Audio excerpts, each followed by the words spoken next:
Hello and welcome to Tahoe's Great Information Feed. I'm your friend in Tahoe, Brad Lewis, joined by Sabrina Belleci.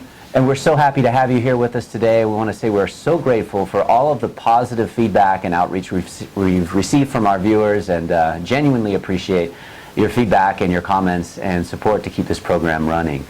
Today we wanted to fill you in on a number of topics, and we're going to start with Sabrina's weather update in Lake Tahoe. So most of you that are here have noticed that the weather has been a little bit cooler. We are definitely entering fall. We are in full swing of local summer. Right now it's the perfect time to pull out your nano puff sweaters, carry them around with you, and then the weather will get warm again. Touche. That's Murphy's Law up here, isn't it?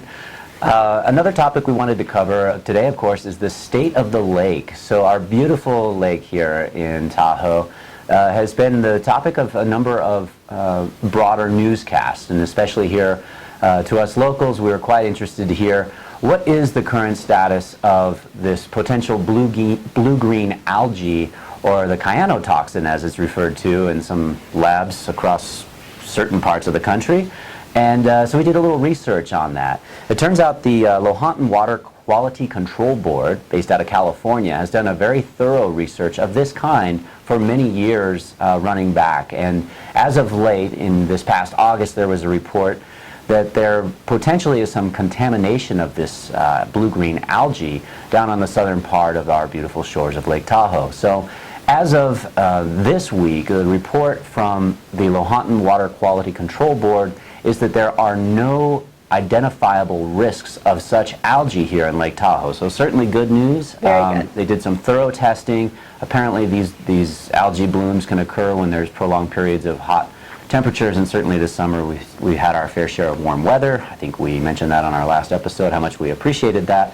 And the good news, however, is that apparently there is nothing here to be afraid of at Lake Tahoe with regard to that cyanotoxin. And it's so important because that's clarity of the lake, right? That's why people visit, is we have crystal blue gem water. So yeah, good to know. It's just a refreshing body of water. Our pets jump in there, we jump in there, and we certainly don't want to have any kind of exposure to something that's going to make us or our furry friends ill. So another quick update on the state of the lake is that the Desert Research Institute, based out of Reno, Nevada, has recently been conducting experiments and gathering samples regarding microplastics in our beautiful lake as well. And although they have found that there are certainly some trace elements of microplastics, again, their research as of today is inconclusive as to whether or not there are any harmful impacts to our environment, the fish species in Lake Tahoe, or whether this poses a risk to us just swimming in the lake ourselves. So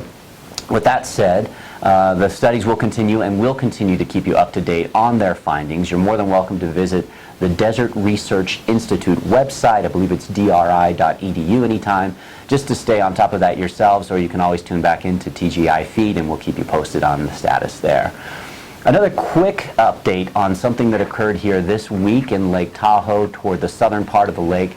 You may have heard there was a tragic automobile accident down off of Highway 50 at Myers, and we were live on scene there to get the current status of what has potentially occurred, which may or may not impact the quality of water in Lake Tahoe, as the original concern was that at the upper Truckee River there may possibly have been some contaminants of oil leaking into that river, which feeds into Lake Tahoe. So for an update on the status in that particular neck of the woods, we'll go live to our senior traffic correspondent in South Lake Tahoe, Brad.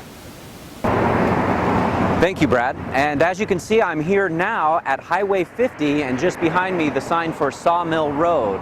The accident occurred just here over my right-hand shoulder, and you can see that the hazmat crew is here.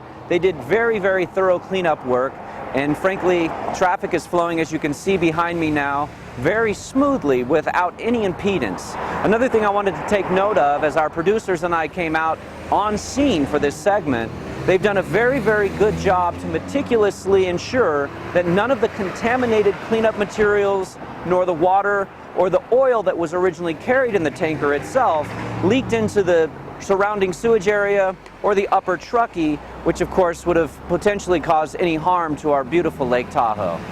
Back to you, Brad. Great, thank you, Brad, and I concur. It looks like the El Dorado County first responders did a tremendous job in not only responding to the incident, but making sure that any potential contaminants were mitigated. Sabrina? So now we're going to move on to our real estate market update, powered by RE/MAX Northlake here in Incline Village and in Crystal Bay. Overall, fall usually means that there are less properties on the market and kids go back to school and buyers stop looking. That is no longer the case right now. Our market is active as ever. We have prices, home prices in all price range going into escrow right now from the $300,000 range all the way up to $12 million. So we have a lot of activity. The best thing right now that you can do as a buyer is be willing to move quickly.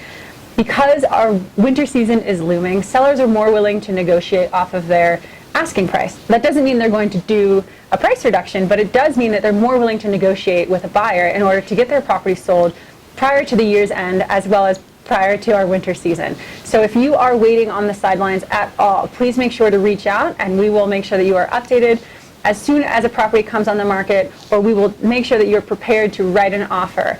It is no longer the time to wait for something else to come. If you're trying to buy a property prior to the end of the year, now is your chance.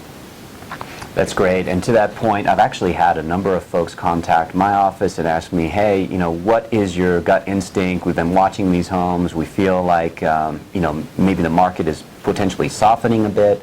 And I think what we can report on that is that it's just a seasonal sort of change that occurs up here in our neck of the woods, right? Exactly. We definitely have a selling season, quote unquote, and now's the time that buyers have more negotiating power because sellers want to sell before winter. Holding costs of a property in winter, let alone the damage that it can do if the property is not occupied and no one's paying attention. If we have a big snow year, it becomes very costly for a seller to hold a property longer than they want to. That's right, and the Farmer's Almanac for 2019's winter is looking a bit frigid. So if you do own property here in Lake Tahoe and you don't intend to sell it and you don't intend to occupy it regularly yourselves, I might recommend you look out for some sort of a caretaking program or someone to keep an eye on your property for you, making sure that there's no frozen pipes and, varmint intrusion. We've had some folks up here lately tell us that they had chipmunks that found their way into their house, and we're literally in there having a field day for weeks on end while they were. Oh yeah, or bear dens underneath your deck, and then they're sleeping all winter. So it's Tahoe, people. These are forest problems. The struggle is real. The struggle is real. On to other news. We have a quite exciting news if you are a hover parent or a hipster, or if you really like to spend all of your money at Whole Paycheck. I mean Whole Foods. We have a Whole Foods coming to South Lake Tahoe that is under construction. We have our on-site correspondent Brad cutting to him now to give us an update.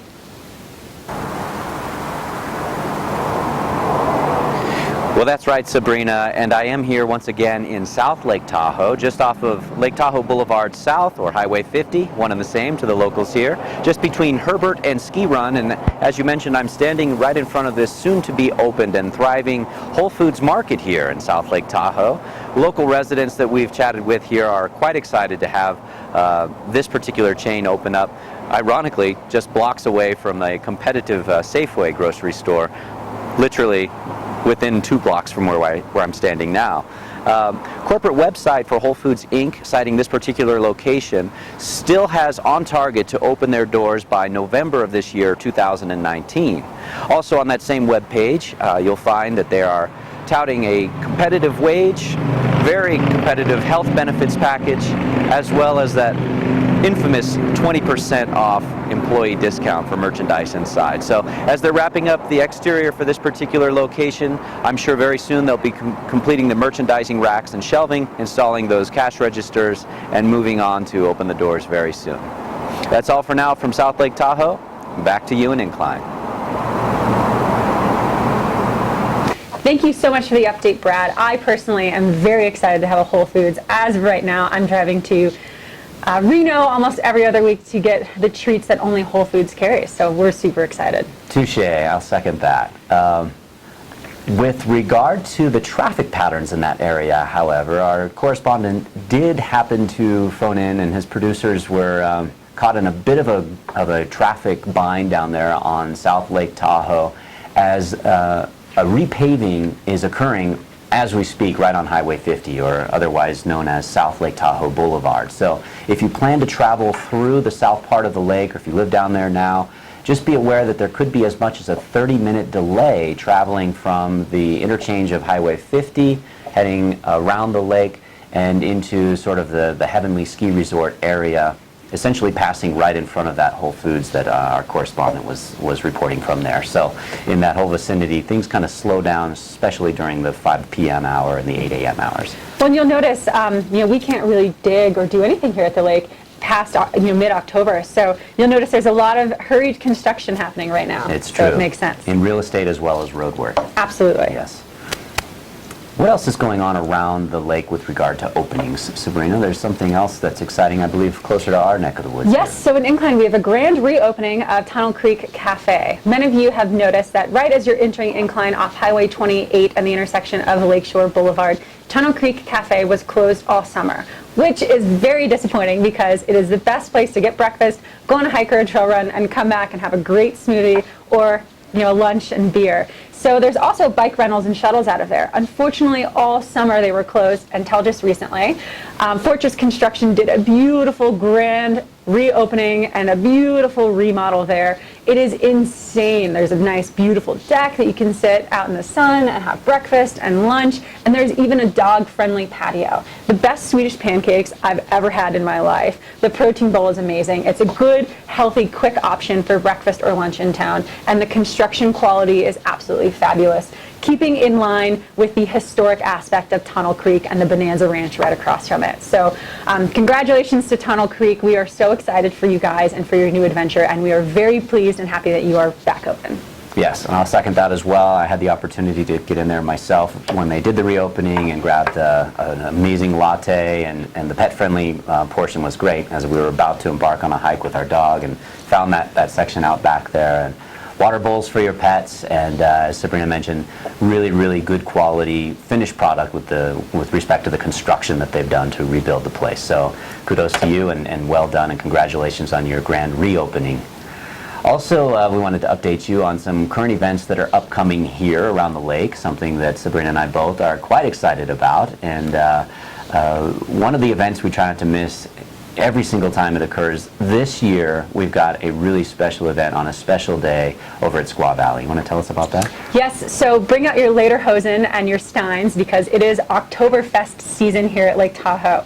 The best Oktoberfest that I personally feel is the best is the one over at Squaw Valley. It's going to be September 21st. It's amazing. There are so many activities for the entire family and your dog. You can eat an oversized pretzel, an oversized Wiener Schnitzel, and have huge, huge beers. And there's lots of good music. All the vendors are out. It's a really good time. And that night, there's usually the TGR premiere. So if you want to stay all day and drink and hang out, you end with a classic ski movie premiere at Squaw Valley. Always a good time, and again, something we love to look forward to. It's sort of the precursor to kicking off the ski season. We don't expect a ton of snow before the end of September, although a quick aside back to weather, we did have a slight dusting of snow here on the north part of the lake. Our first snow of the season, if you will, on Mount Rose Highway was September 9th this year. A little bit of hail, a little bit of sleet, but we're counting it as snow. Yeah, so those of you down in the Bay Area that watch our program were wondering if you had heard rumors on different social media feeds, whether that was real or some sort of hoax. It actually happened. We were here. Mount Rose caught a fair amount of dusting, and as Sabrina mentioned, some hail, etc. It didn't necessarily stick or stay around, but it did happen. So it counts. It does count. So with respect to that Oktoberfest event at Squaw Valley, September 21st, kicking off, I believe, at noon, I would recommend to bring layers, dress warm, and expect that it may get a bit chilly as the sun sinks that day. Yes, absolutely. So thank you so much for joining us once again. Sabrina and I want to express our gratitude and let you know how grateful we are for you continuing to tune into our program each Friday. And the one thing I would ask, if you find any nugget of information that is beneficial to you, or whether you just enjoy Sabrina's cunning charm or whatever it may be, you think that there might be some sort of information that someone you know, some friends or family of yours might want to be aware of as our upcoming episodes air, we ask that you please share this link, the information below this video, with anyone else you think may benefit even slightly from this program. That's what this program is all about, is to keep you informed of what's happening here, local, in Lake Tahoe. Don't forget to like and subscribe our channels. Also, like Brad said, share it with your friends and family. You can follow me personally on Inside Incline, and Brad at My Friend in Tahoe. Tweet us, email us, follow us, like us, high five us, whatever you'd like to do. And by all means, if you have any comments or recommendations of future topics you'd like to hear us cover at TGI Feed, you can write to me personally to Brad at myfriendintahoe.com. And you can always find us here at North Tahoe at RE/MAX Northlake. Thank you so much, and we'll see you next time. See you guys later.